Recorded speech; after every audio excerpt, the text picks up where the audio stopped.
สบายดีท่านผู้ชมต้อนรับท่านเข้าสู่รายการฮู้จักอาเซียนหรือ Know ASEAN รายการนี้มีขึ้นก็เพื่อเป็นอีกแหล่งข้อมูลข่าวสารให้ท่านผู้ชมได้รับรู้เพื่อเตรียมพร้อมที่จะเข้าเป็นสมาชิกของประชาคมเศรษฐกิจอาเซียน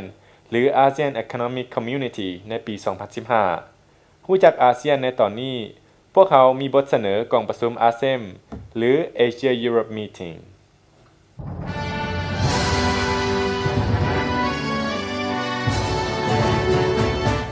กองประชุมอาเซียนหรือ Asia Europe Meeting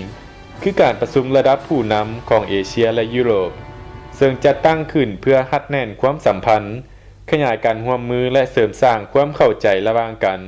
ในหัวข้อที่ทั้งสองฝ่ายให้ความสนใจโดยเน้นใส่การเป็นเวทีสำหรับปรึกษาหารือหรือ Dialogue หลายกว่าการเจรจาทั้งนี้ก็เพื่อให้มีผลบังคับใช้ที่เป็นรูปธรรมโดยควบคุม3เสาหลักได้แก่การเมืองเศรษฐกิจวัฒนธรรมและสังคมและอื่นๆทั้งนี้อาเซียนเป็นเวทีการร่วมมือระดับผู้นำเพียงบอนเดียวระหว่างภูมิภาคเอเชียและภูมิภาคยุโรป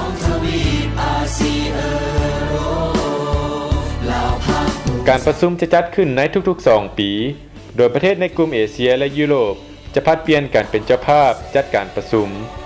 สปป.ลาวได้เป็นเจ้าภาพและประธานกองประชุมสุดยอดอาเซียนหรือ Asia Europe Meeting ครั้งที่ 9 ภายในปี 2012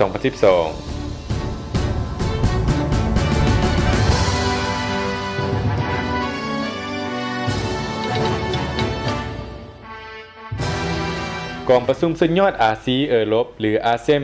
10ได้ไขขึ้นอย่างเป็นทางการในตอนบ่ายวันที่ 16 ตุลาคม 2014 อยู่ที่เมืองมิลาน สาธารณรัฐอิตาลีโดยมีประมุขรัฐหัวหน้ารัฐบาลและบรรดาคณะผู้แทนสมาชิกอาเซียนเข้าร่วมจำนวน54คณะหัวหน้าและคณะผู้แทนสปป.ลาวเข้าร่วมกองประชุมครั้งนี้นำโดยประธานท้องสิงห์ธรรมวงศ์นายกรัฐมนตรีท่านทองลุ้นศรีสุริตร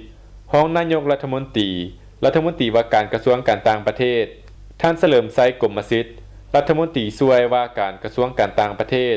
ทั้งเป็นหัวหน้าเจ้าหน้าที่อาวุโสอาเซียนของสปป.ลาวพร้อมคณะสำหรับหัวข้อของกองประชุมครั้งนี้แมนคู่ร่วมมือที่รับผิดชอบเพื่อความมั่นคงและการเจริญเติบโตที่ยืนยงกองประชุมได้แสดงความยินดีต้อนรับประเทศโครอาเซียและคาซัคสถาน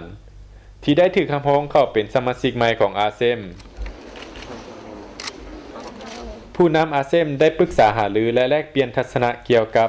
ปัญหาด้านเศรษฐกิจการเงินปัญหาภาคพื้นและสากลพร้อมทั้งเพื่อการเกี่ยมวางแผนการเฉลิมฉลองครบรอบ20ปีแห่งการสร้างตั้งอาเซียนในปี 2016 นี้กองประชุมแสดงความยินดีต่อประเทศมองโกลี